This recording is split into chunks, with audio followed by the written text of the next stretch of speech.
দুই দিন পর পর এই টেস্ট সেই টেস্ট, এই ডাক্তার ওই ডাক্তার, এগুলো করাই লাগে। তো হ্যালো ভিউয়ার্স, আসসালামু আলাইকুম। আমি নীলা আপনাদের সবাইকে ওয়েলকাম করছি নতুন আর একটা ব্লগ ভিডিওতে। আজকের ব্লগ ভিডিওটাও একই রকম, প্রতিদিনের মতো কিছু কথা কিছু গল্প আপনাদের সাথে শেয়ার করি। কথা বলতে বলতে অলরেডি দেখেন চলে আসলাম স্কয়ার হসপিটালে। এখানে আমার একটা টেস্ট করাতে হবে। তো এই যে টেস্টটা করাতে হবে, এই টেস্টটা সবখানে করে না, বাংলাদেশের ৩-৪ জায়গায় এই টেস্টটা করায়।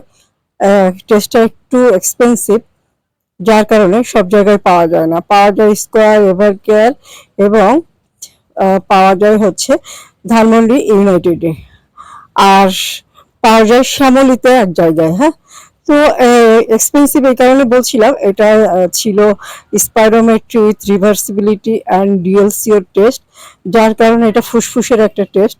আমার যেহেতু একটু সমস্যা ফুসফুসে, যার কারণে প্রায় দিনই বা প্রায় সময় আমার একটু শ্বাসকষ্ট হয়, প্রচন্ড কাশি হয়। তো যার কারণে আমার এরকম কিছুদিন পর পর টেস্ট ডাক্তার এগুলো নিয়ে একটু দৌড়দৌড়ি করতে হয়। তো সুস্থতা অসুস্থতা সবই আল্লাহর নিয়ামত বা সৃষ্টিকর্তার নিয়ামত, যেটাই বলতে হবে। সুস্থ থাকলেও আসলে সেটা অনেক বড় ভালো নিয়ামত, আর অসুস্থতা নিয়ে বেঁচে থাকাটাও কিন্তু মানে খুব বেশি খারাপ কিছু না। বেঁচে তো আছি, এটাই অনেক বেশি, তাই না? পৃথিবী থেকে বিদায় নিয়ে নিচ্ছে কত মানুষ, কত সুস্থ সুন্দর অল্প বয়স্ক মানুষ বিদায় নিয়ে নিচ্ছে। আমাদের বয়স হয়েছে, তারপরে বেঁচে আছি, সুস্থ আছি, বা অসুস্থতা নিয়ে বা ওষুধ খেয়ে বেঁচে আছি, এটাই কিন্তু অনেক। এই যে টেস্টের টাকাটা দিয়ে দিলাম, টেস্টের টাকাটা বেশ ভালো অ্যামাউন্টের টাকা, 10,000 টাকার উপরে একটা টেস্ট। তো টেস্টটা করানোর জন্য একাই গিয়েছিলাম, বসে আছি প্রায় আধা ঘন্টা 40 মিনিট বসিয়ে রেখেছিল।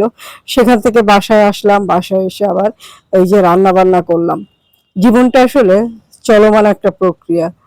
অসুস্থতা থাকলে হয়তো 2-1 দিন শুয়ে বসে থাকা যায়, অসুস্থতা 2-1 দিন হয়তো কারোর অনুগ্রহ বা 2-1 মাস কারোর অনুগ্রহ পাওয়া যায়, কিন্তু দীর্ঘমেয়াদী অসুস্থতায় বা যতদিন বেঁচে থাকবো ততদিন যদি এই সমস্যাগুলো ক্যারি করতে হয়, তাহলে খুব বেশি অনুগ্রহ পাওয়া যায় না, পাওয়ার আশাটা করাটাও ঠিক না।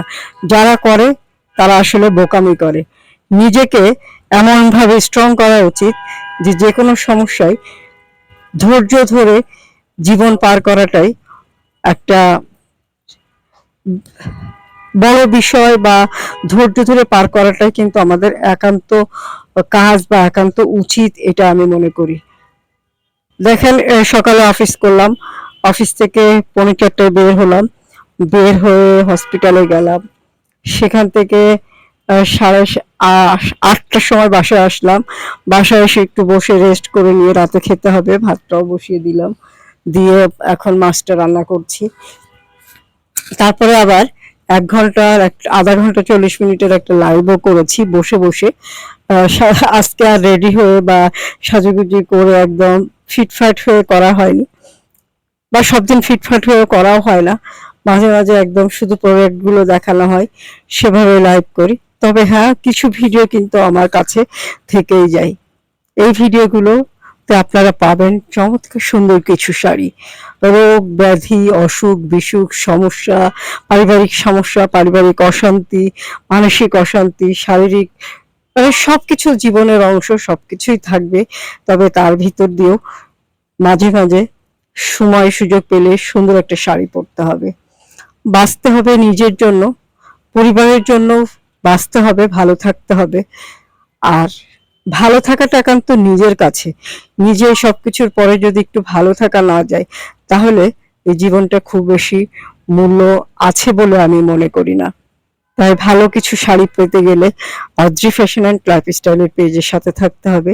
সুন্দর কিছু শাড়ি নিজে পরতে হবে, সময় সুযোগ পেলে সুন্দর একটা শাড়ি কাউকে গিফট করতে হবে। তো কথা বলতে বলতে বিদায় নিয়ে নিব।